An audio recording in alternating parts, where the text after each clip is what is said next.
All right. Hi, welcome everyone to ASA's Rooted in Resilience, Supporting the Future of Indigenous Youth webinar today. We're really excited to be honoring and spotlighting the insights and experiences of our partners, student leaders who are really working to support Indigenous youth in building future pathways. This conversation is both a celebration of Indigenous identities and resilience and a space to really reflect on how educators, organizations, and communities can come together to create equitable and culturally affirming opportunities for young people in the spaces that they work with them in. We're joined today by an incredible group of educators, leaders, and student voices who bring wisdom, lived experience, and inspiration into this dialogue. So I'm really grateful to each of you for being here and sharing your perspective with us.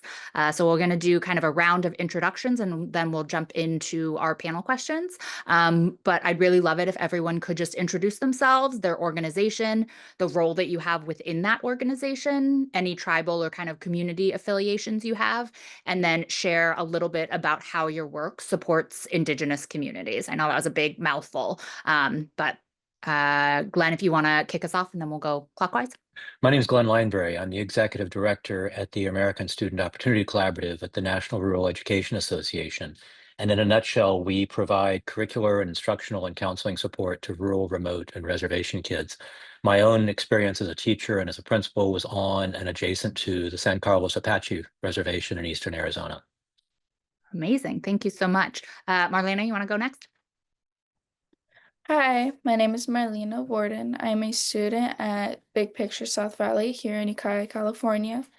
I am part of Giddyville Tribal Organization, and I'm excited to be here. Thank you. Matt, you want to go next?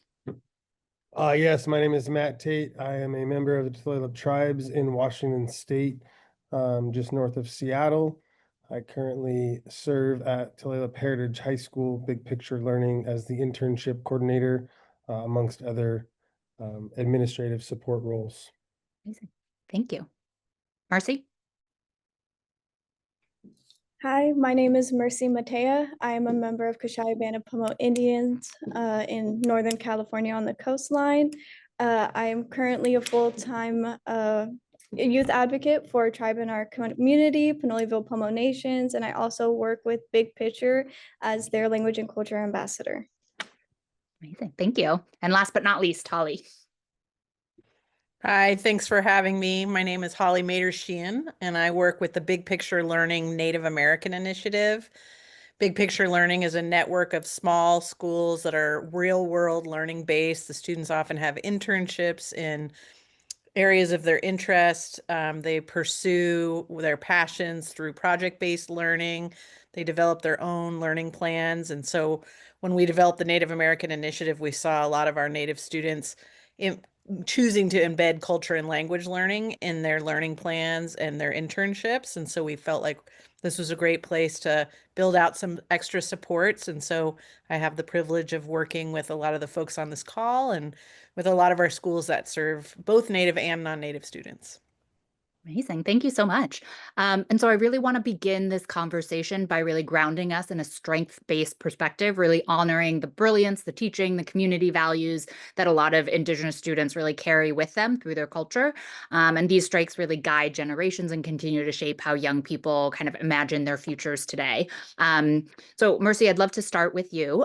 Could you kind of, from your experience, what strengths, cultural teachings, or community values do you feel like Indigenous students really bring into their education and career journeys that you feel like should be more widely recognized and kind of uplifted by folks in the education space?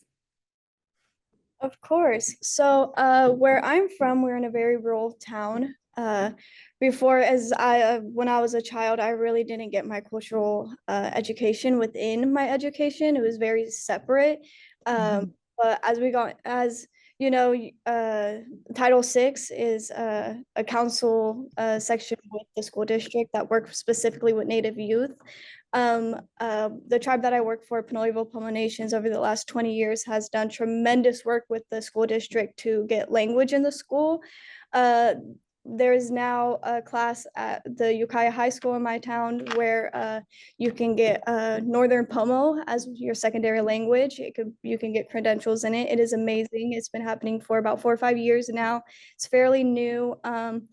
When I got into high school, that's when more Native American groups entered into the school district and into the schools. It's been amazing to be a youth that was in it, to transform, to help be a part of all of it. I believe that cultural teachings and, spiritual teachings, they're different, but they're the same in many ways.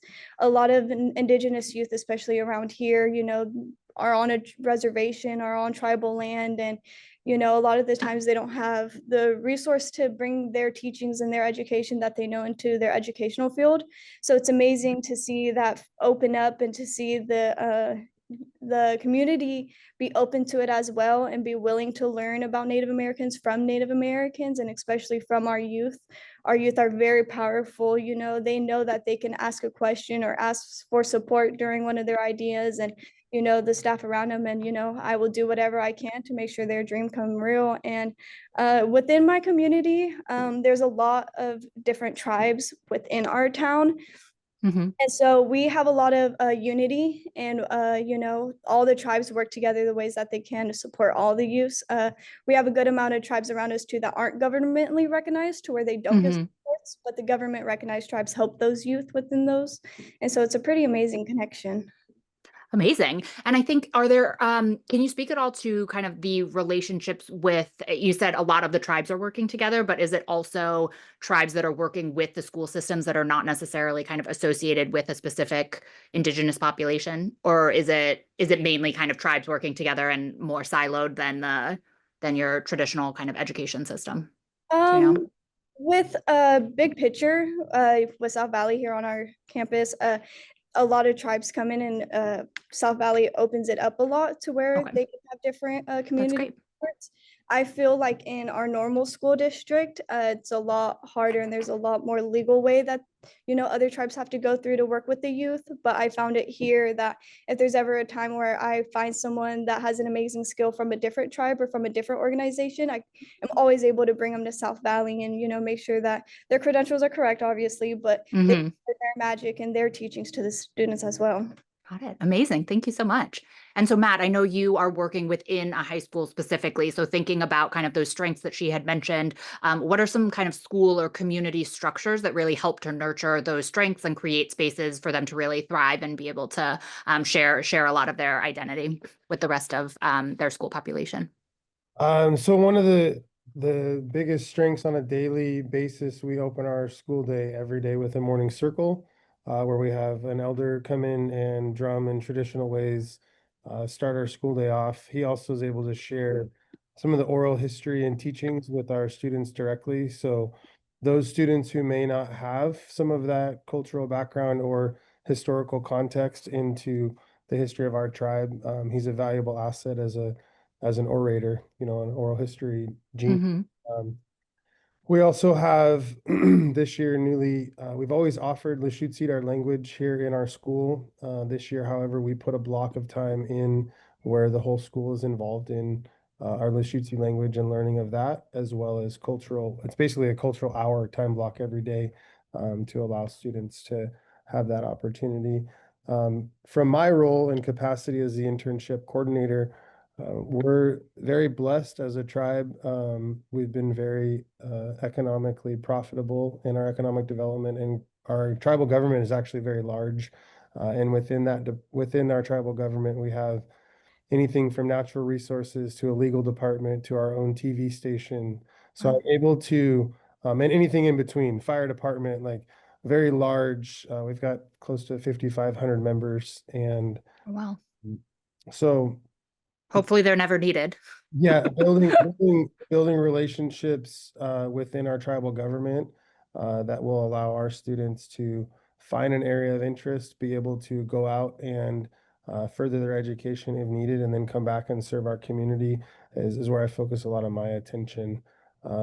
So those are just some of the community connections that we've built over the years. And what's really affected us in a positive direction and allowed our kids to thrive is the big picture learning model that we transitioned to 3 years ago, which is really student-centered, one student at a time. The internship piece is a key in a student's learning journey to help them really decide where they want to go and what they want to do and what their passions are in life. Amazing. Thank you so much. And Marlena, I want to loop you in kind of as a young person, as a student in one of these BPL schools. I would love if you could share a little bit more about how your kind of culture, values, community traditions have really shaped how you think about the future, and how's your school and kind of community programs really helped to kind of stay connected to those parts of your identity? Of course. With our cultures and values and how they shaped my futures, like growing up, living on the res, we didn't have like a whole lot of money, we'd have to go out and get like commods and stuff, and we didn't have the resources as Mercy had talked about. We didn't have like those resources growing up where we could learn about our culture more, and how it shaped like my future is now that I am getting older and seeing that when I was little is like I want to be able to do things where I can help those kids that kind of grew up like me, help them with their resources, help them if they have any questions at all, or if they need help at all. I want to be that person to help them and kind of guide them and show them that there are resources. Like there isn't just nobody. Mm-hmm.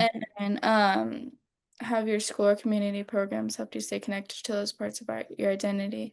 I feel that they have a lot, especially coming here to South Valley. They've helped me so much and be connected to more to like my roots and my native roots. Because when I was going to like the main high school and everything, the only thing I really had was that language class at the Northern Pomo. And I don't get me wrong, I love that a lot and it really helped me learn, but coming here, it's helped me so much more. There's so many native students here, native resources here that if I had any questions, I could just go talk to somebody. And Mm-hmm. I think that was just wonderful to have and it's helped me a lot and I feel a lot closer to my roots and other native students and teachers here as well. Mm-hmm. And I'm extremely grateful for that.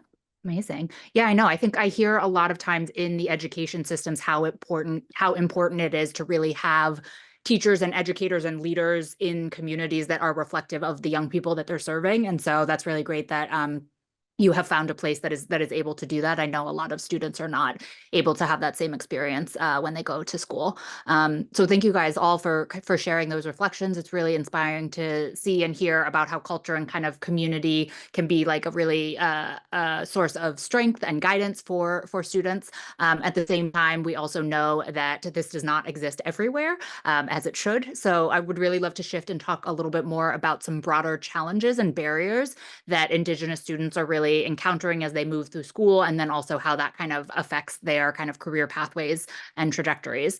So I'd love if everyone could answer this, but Glen, I'll hand it over to you first. Kind of from your perspective, what are some of the most kind of significant barriers within the education system when it comes to kind of serving Indigenous students and really allowing them to kind of navigate their career journeys? All right, thanks. Yeah, it's important to understand that rural, remote, and reservation communities and schools face a lot of the same challenges, but that those challenges take on different flavors and nuances in each community, sometimes because of just in differences in degree, but often because the differences are due to specific local circumstances and industries and conditions. But there are three universal challenges that really do come to mind. The first is it's often just physically difficult for rural students to get to any number of things, to career fairs, job shadowing, campus tours. I was in a remote part of the high desert in eastern Arizona, and it was really hard to get kids there. Sometimes because the distances are 100 or more miles on rural roads, others because we served about 5,000 square miles and our kids rode the bus home, and day travel meant that they got home after the bus had already left. Right. So in rural places, we need events scheduled differently or brought to the rural spaces or with serious virtual components. The second thing that comes to mind is that one of the ways we all learn about careers is we meet people who practice them. Your neighbor is an electrician, your friend's mom is a doctor, somebody at church is an engineer or a rancher. And in rural communities, we often rely on outsiders for these services, especially now with the internet, which means kids never actually get to see those folks in action. They don't have any personal connection. The easiest way to see a career is, for me, is to see someone who looks like me doing it. And that's just not on the menu for a lot of our rural kids. And I don't have a fix for this, but one thing we're trying to work on is embedding exposure to careers earlier in school, in junior high and for underclassmen, so that we get ahead of that. And then finally, in a lot of rural communities, rural students are going to be the first in their family to go to college or to a major apprenticeship program, maybe the first in decades to enlist in the military. And that prospect of leaving home, even for a short period of training, can be a really difficult challenge to surmount.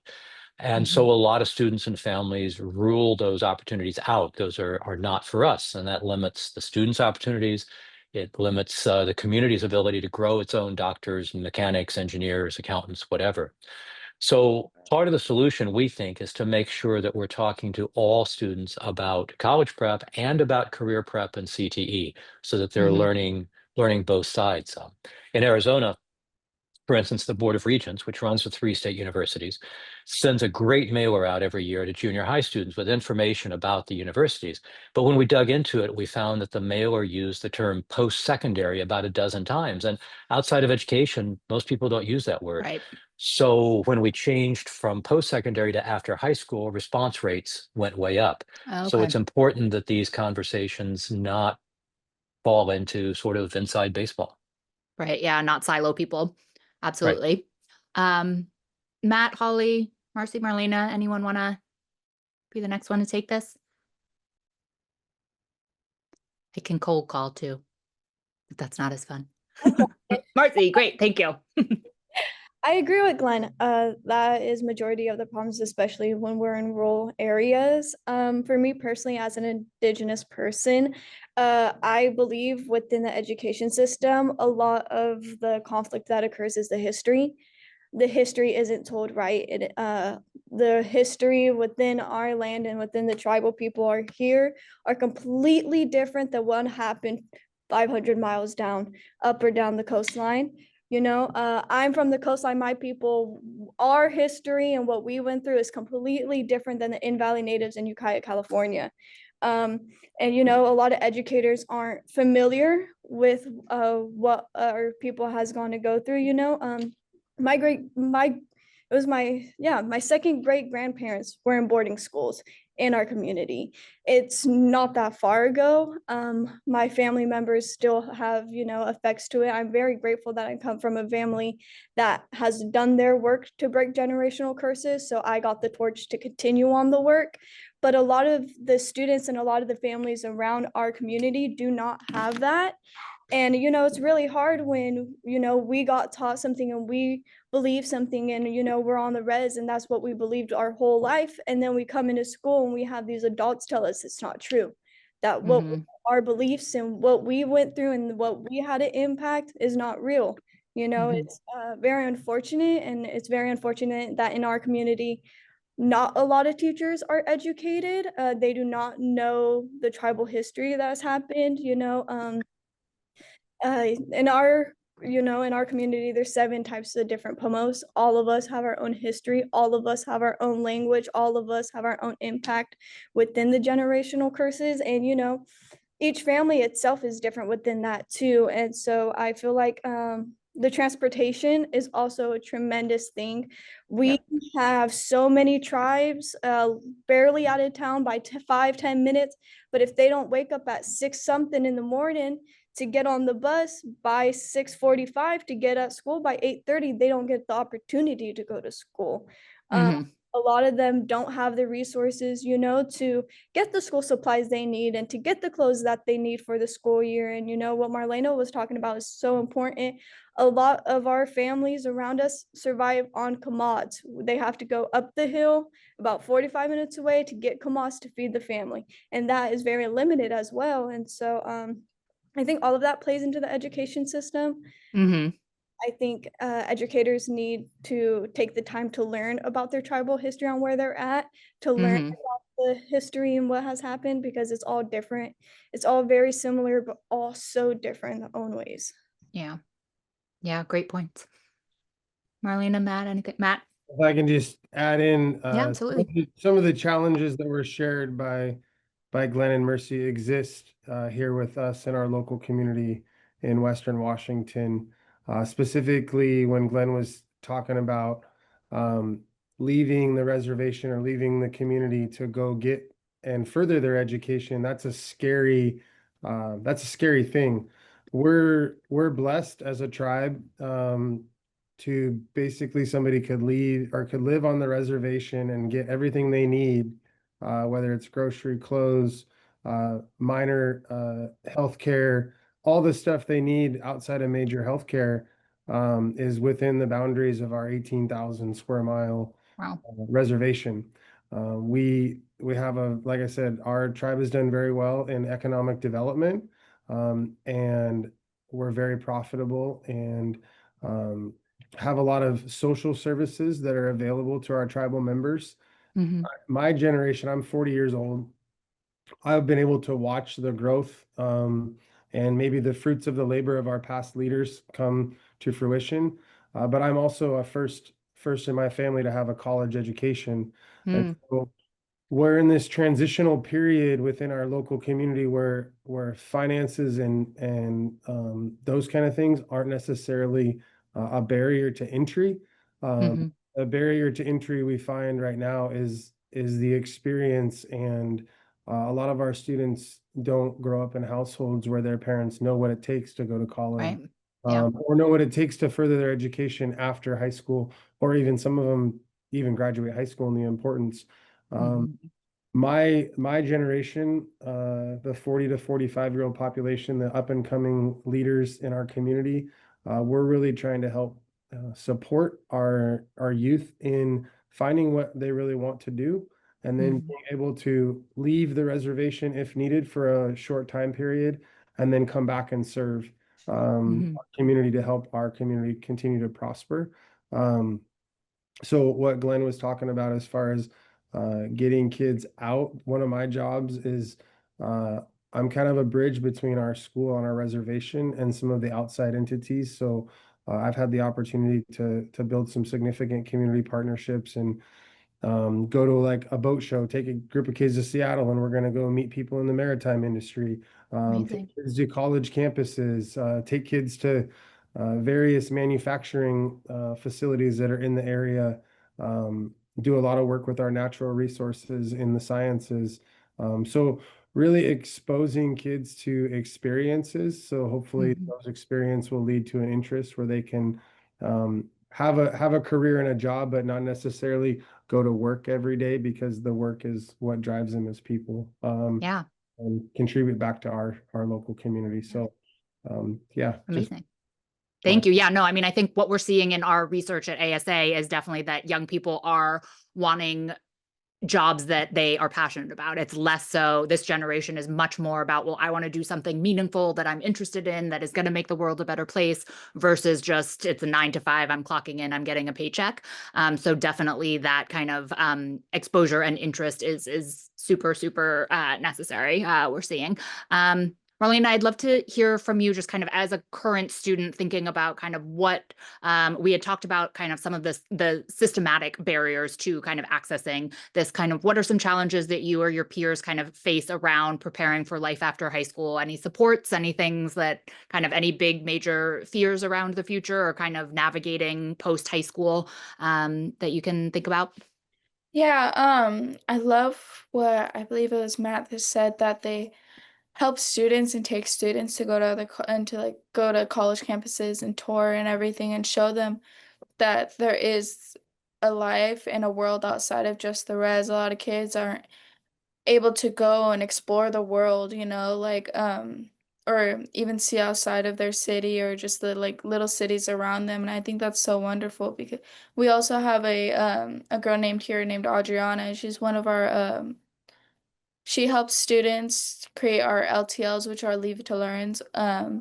So we go on field trips as well to go look at colleges or look at other things. We had gone to a Native American exhibit in Fort Bragg, and that was also really cool. And like we got to learn a bunch of stuff. And I think that's so important because a lot of these students, like their families weren't able to go to college and stuff. And so seeing that their parents or their siblings weren't able to go, like it kind of seems like it's hopeless for them too. And like that they can't, their family can't, you know?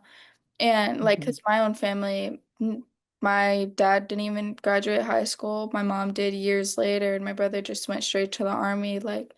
Um, and seeing that and being able to have those resources, like I go to Adriana, I've been able to take college classes and get enrolled into the college. And I like, honestly, I love the idea of college. I love going there and getting that hands-on work. I think it's so important than just learning from like a book or learning from a packet. I think that hands-on work is so important because you never know unless you actually genuinely try. And Mhm. I love the idea of that. And like right now I'm taking fashion, and one thing I want to do is like start making like the regalias and the dresses for the girls and be able to like help out my little cousins, you know, and like get them to start dancing and be able to like sew the clothes for them that aren't going to be expensive, or even just give them to them because I know a lot of the parents can't really afford those, you know, Mhm. and it can be very hard for the kids. And I think it's important for kids to see that and grow up into that, to like one, like know what they want to do later on after high school, because it's Mhm. not just high school and then 9 to 5 like you had said, but you can also go do something that you love and you like to do yourself, not something you're just doing so you can get paid. And Mhm. I'm happy like the schools help out with that so much. Like they show you opportunities and things that you can do. You can try them out. If you like it, you can move forward with those, and they can give you resources to move forward Mhm. with those and like those. And then if it's something that you're like, you know, like not really, then you can just move forward from that, leave that, and then try something else. You know, it doesn't have to stop. And there's so many other opportunities. And I think that's so good for the kids. Yeah. Amazing. Thank you. So we've talked a little bit about how kind of systems and schools and community programs can kind of help bridge this gap a little bit more and give students more exposure to careers and different kind of pathways that are available to them. Other than kind of thinking about exposure to different careers, how else can schools, community programs, policymakers really work together to ensure that career readiness, that learning experiences kind of honor and reflect Indigenous knowledge, culture, while also still kind of preparing them for the future. Do you think, Holly? Yeah, I'd love to jump in here. Thank Yeah, you. go for it. So again, I work with the Big Picture Learning Native American Initiative, and we partner with, any school in our network of over 100 plus schools that want to commit to thinking about how to be, we have a program called Being a Good Relative right now. And in participation looks like um, leaving to learns that are Indigenous centered, that are led by Indigenous people. So again, the exposure. We also have book clubs where both that everybody in the native or everybody in the school community is encouraged to participate. Parents, staff, students, advisors, everybody is welcome. This idea that this community is our family, and this is an opportunity for us to build competencies. And really, I think a lot of what we are doing in mainstream schools and in these reform initiatives around schools is gravitating back towards Indigenous pedagogies, ideas around learning um, that really serve the whole person, that is intergenerational. It's there's multiple intelligences are involved, and so at the Native American Initiative level, we are just constantly trying to develop any kind of supports, institutional, structural supports that live beyond an individual teacher or leader, that really shifts the culture of a school to uh, better reflect both the Indigenous experience for Native students to see themselves in school, accurate depictions, their reading history that reflects who they are in the world, but also that every student, Native and non-Native students, are grappling with our our history, how we ended up here on this continent.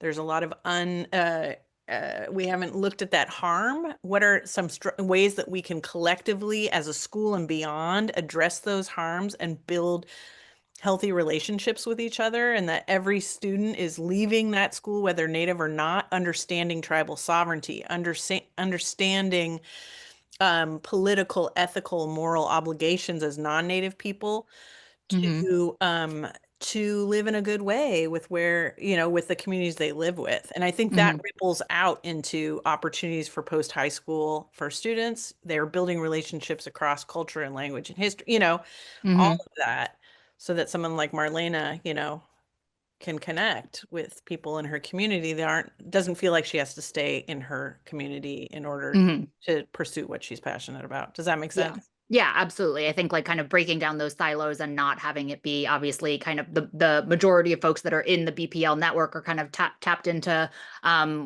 work-based learning as a pro and all of these things, but making sure that kind of you're talking with folks that are outside of that that network. Absolutely. Anyone want to add anything to that? Other suggestions on kind of how schools, programs, policymakers can kind of work together to think about this kind of expanding opportunities other than just kind of giving students other experiences to be able to kind of see what else is out there? What other kind of examples or things that you maybe have heard in the field?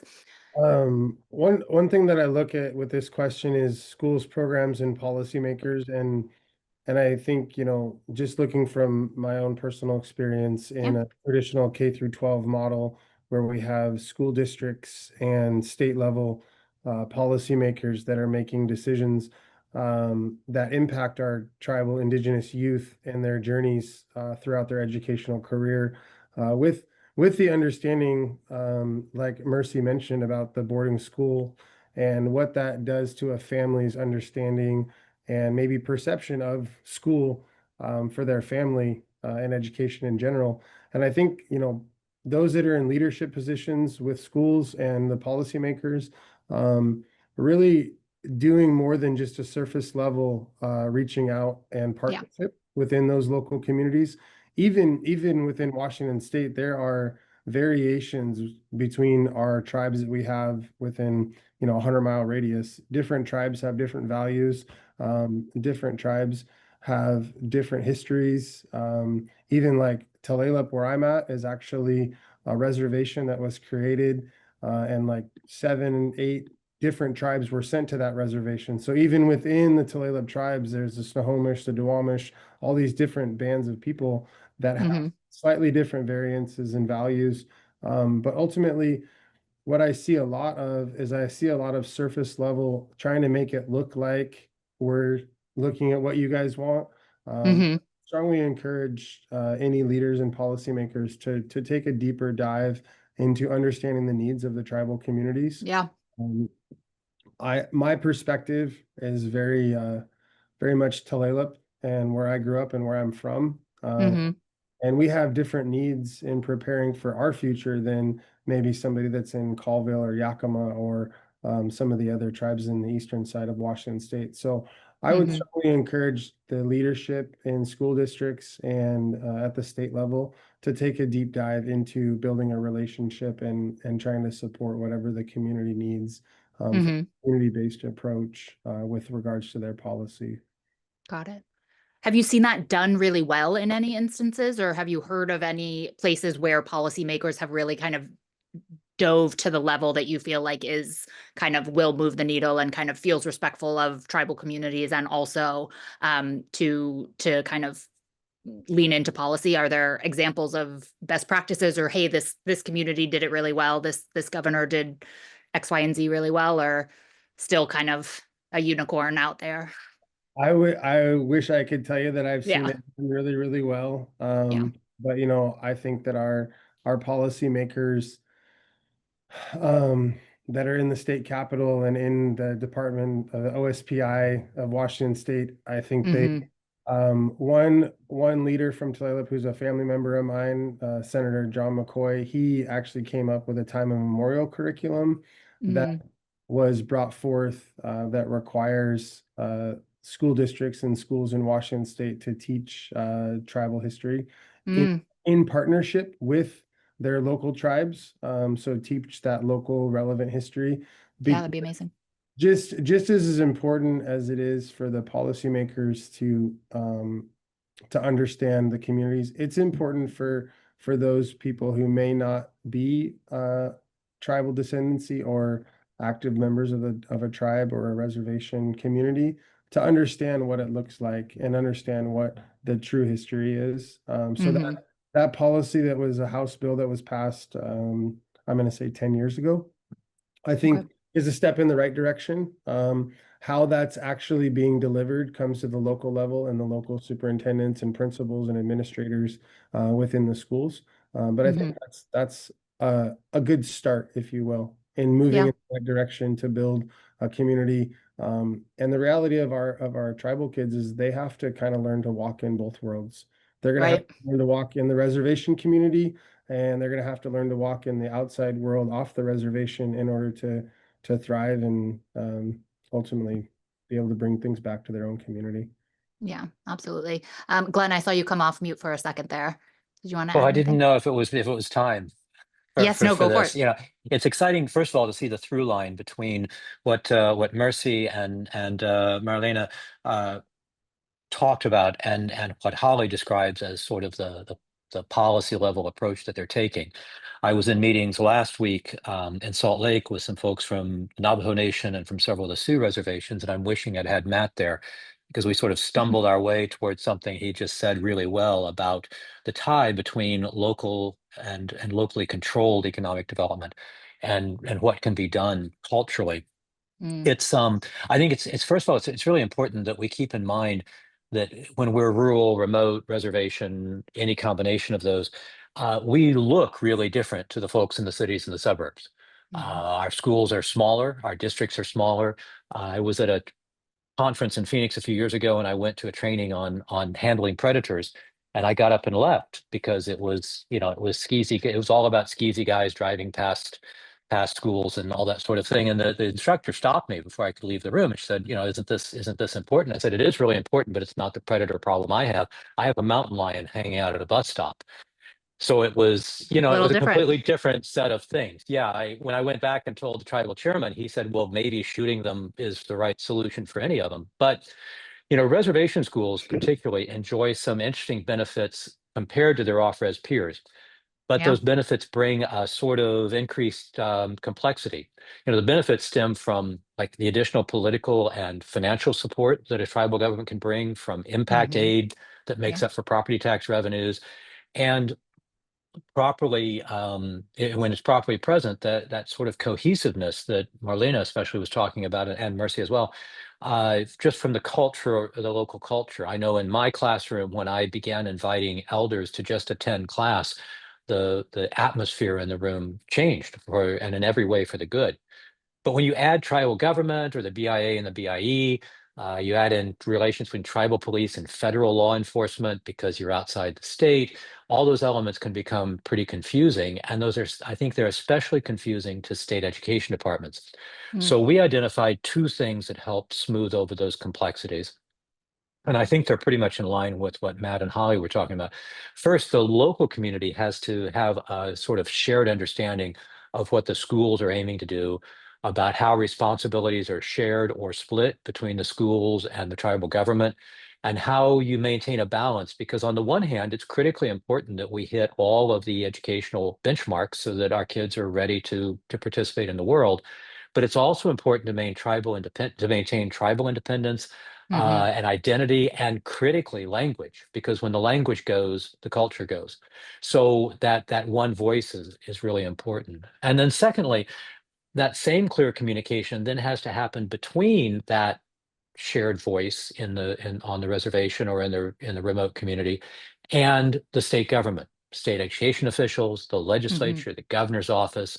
I was quizzed at a state legislative committee hearing one time by a Tucson representative who didn't understand why his district was spending something like a 20th of the amount of money on transportation per student that I was.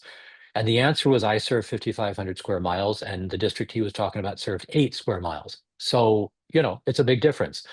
When we convey that information clearly and respectfully and openly, then usually we're able to achieve much better communication. But it takes that. We can't just drive down to Phoenix or Seattle or Sacramento or wherever and expect that people are going to understand the words we're saying the way we're saying them. And so Yeah. it takes, I think, a lot of work in the background that they'll never see. The old thing about the duck's feet below the water, right? It takes a lot of that so that we sort of sail in and are able to communicate. Right.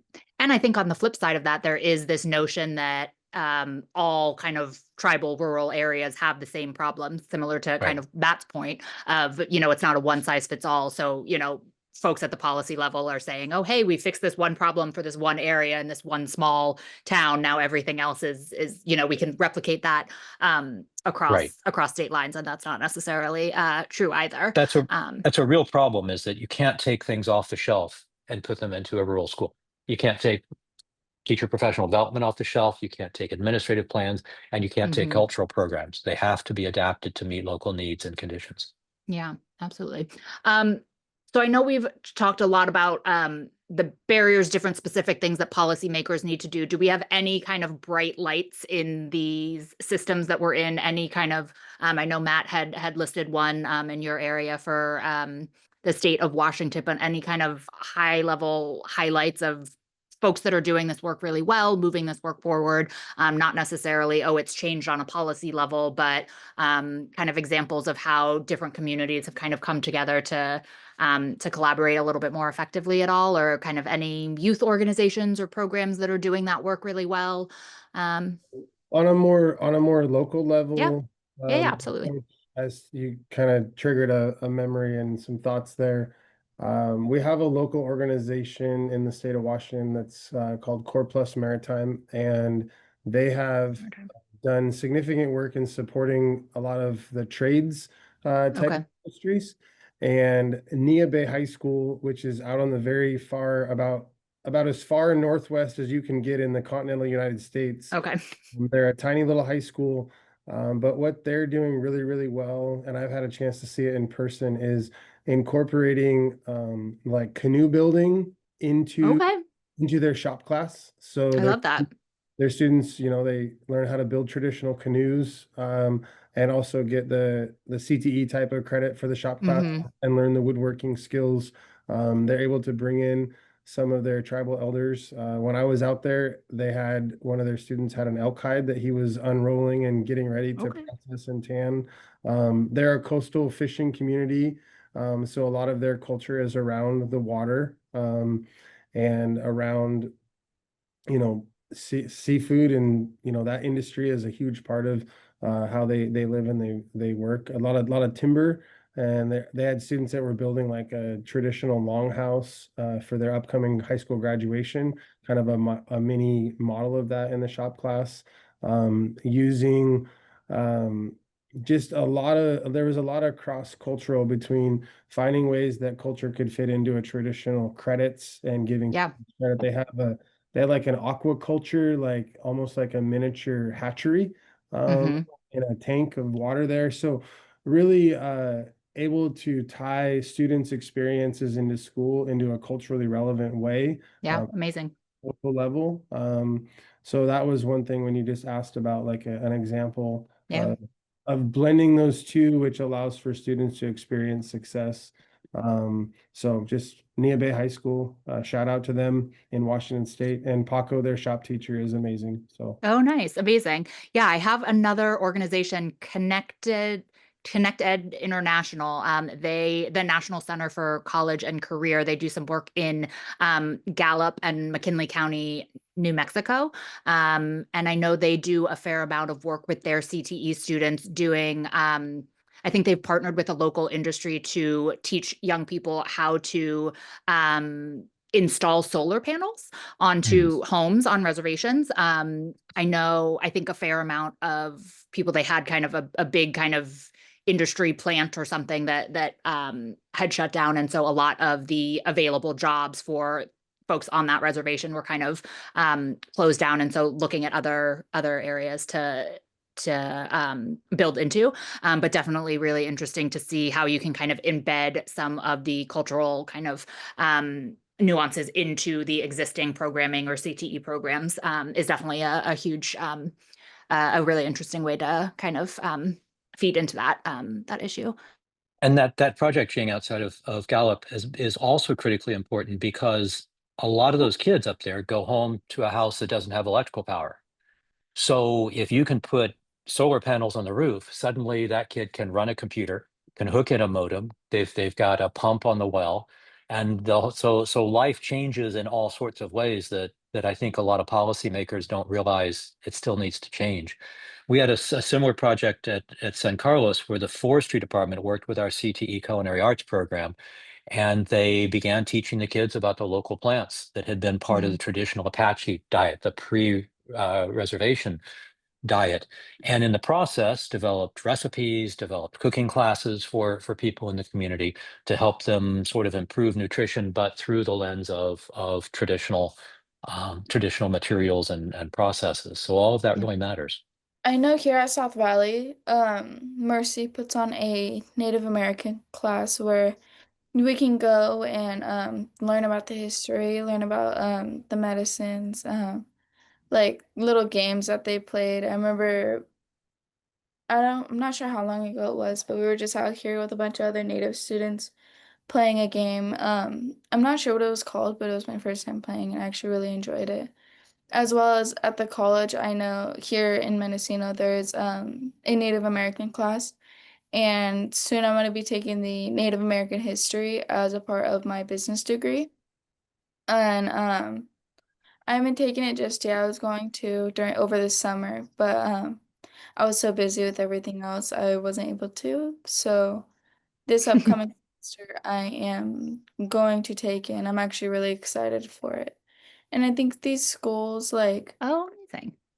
it's nice to have those like classes and stuff. Like at the main high school at Ukiah High, they have the Pomo class and where you can like learn the language. And I took that and it was really cool, like really not something you are around so much here, but knowing I got to be a part of that and I made my first basket there and I enjoyed it a lot. Very exciting.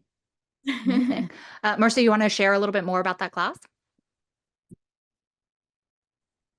Yeah, so what Marlena is referring to is NSA, which is Native American Student Alliance. I facilitate it. I have been doing it for the last 3 years.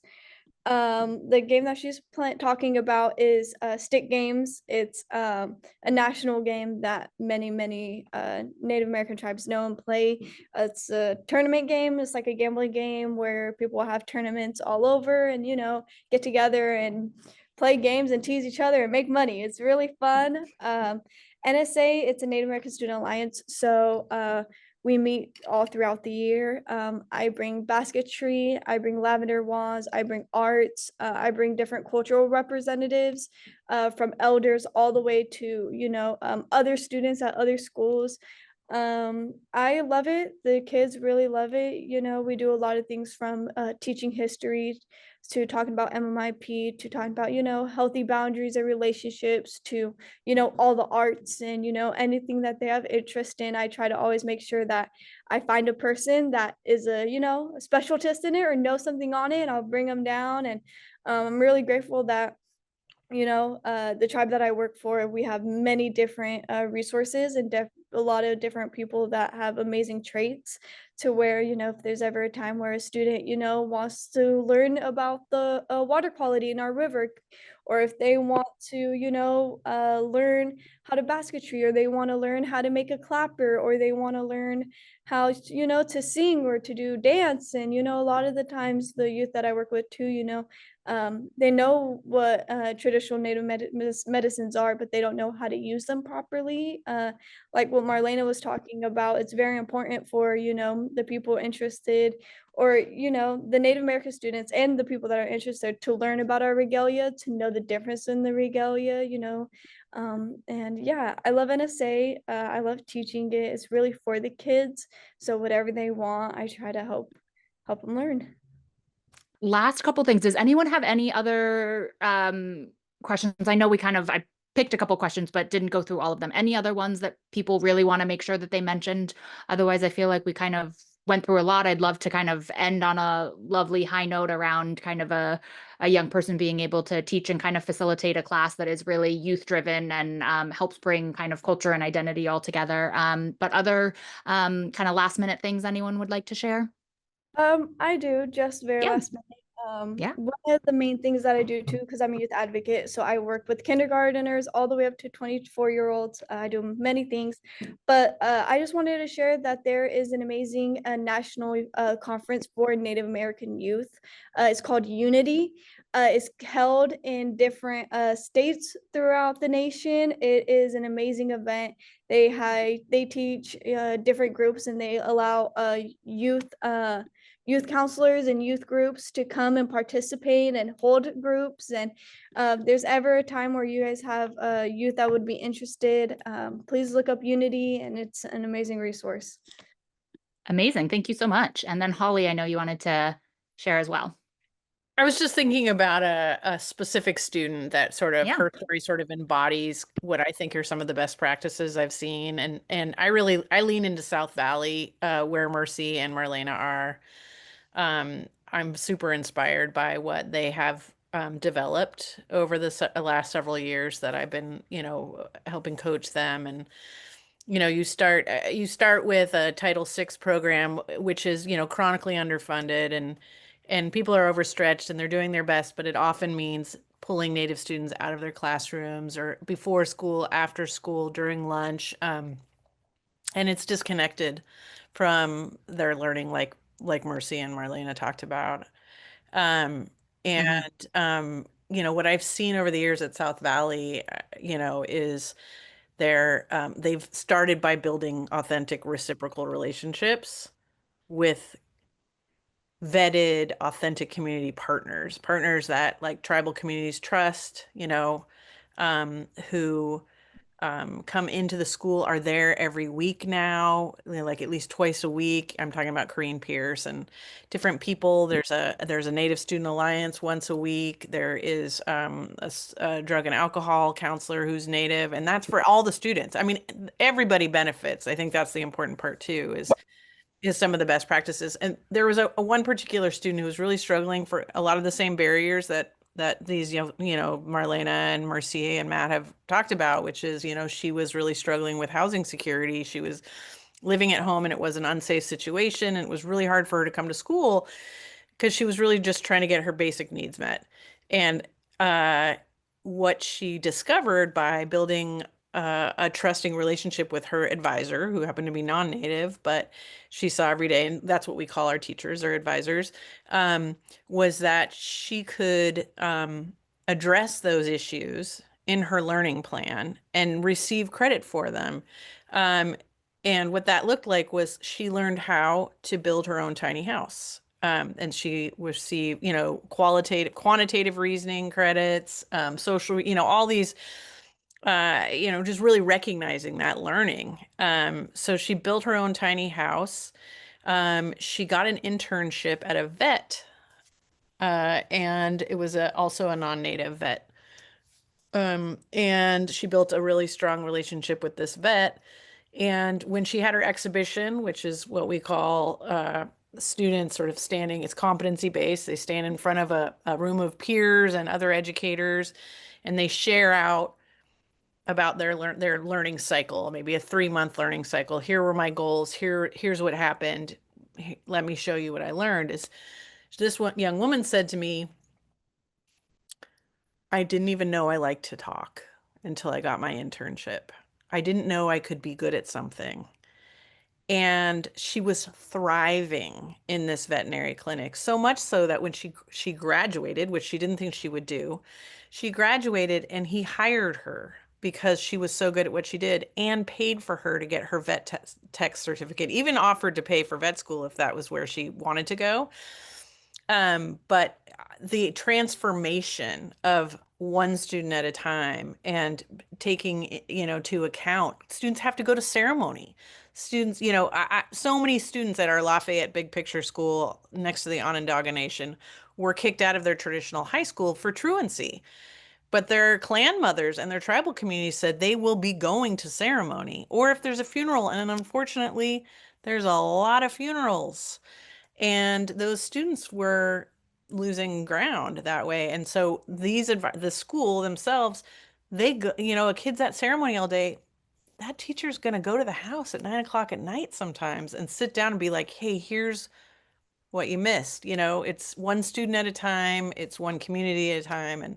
And so I love to see those sort of structural changes, like they all said, based on the specific school, the Tulalip school, the Onondaga Nation. Everybody has their own needs, and meeting those needs where we can. Yeah, absolutely. Any last minute thoughts at all? I really just wanted to thank you all for sharing your stories, your insights. It's really clear kind of when we come together and listen to Indigenous students, families, and communities, we really honor the knowledge and the strength that you all have. We really create more solutions and pathways forward that are more inclusive, sustaining, and honoring those kind of lived experiences of those, living in tribal communities. So thank you so much for being here. We really, really appreciate your time. Happy to connect up further and kind of hear other great work and different ways to partner, but excited to be in this community with you and enjoy the rest of your evening. Thank you so much. Thank you, Jing. Thanks, everybody. Thanks, everybody. Thank you. Thank you so much. Have a good rest of your night. It was wonderful meeting you guys. Nice meeting you as well. Thank you so much. Bye.